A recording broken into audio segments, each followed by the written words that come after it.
All right, let's talk about the most underappreciated VIP in your entire body. Not your glutes, not your core, not your brain, your big toe. That little chunky digit, your hallux, is basically the CEO of your foot, and most people treat it like the intern. Here's the truth. If your big toe doesn't work well, your foot doesn't work well. If your foot doesn't work well, your knee pays, your hip compensates, your back negotiates, and eventually your nervous system throws a tantrum. Your big toe is your push-off engine. When you walk, you don't just fall forward, you roll from heel to midfoot to forefoot and finally to the big toe. That last phase is called terminal stance. Studies on gait biomechanics consistently show that the big toe bears up to 40 to 60% of body weight transferring through the foot during propulsion.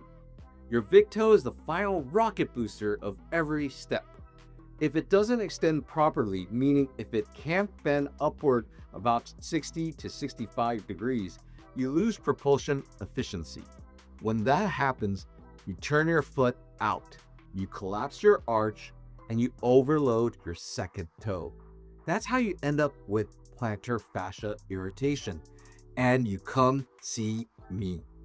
The big toe is also a stability sensor. It's not just mechanical, it's neurological. Underneath it are dense mechanoreceptors that talk to your brain about balance. Think of your foot like a tripod. The 3 points are your heel, the base of your big toe, and the base of your little toe. If the big toe doesn't press into the ground, your tripod collapses. Now let's nerd out for a second on the windlass mechanism. Imagine your foot like a bow and your plantar fascia like the string. When your big toe bends upward, it tightens the fascia string, which lifts the arch automatically.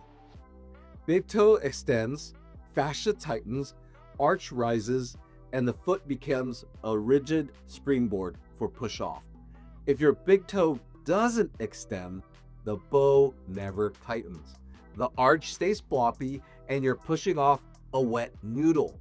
This is why limiting big toe mobility is strongly associated with plantar fasciitis, Achilles overload, and even knee pain. Even when you're just standing still, it matters.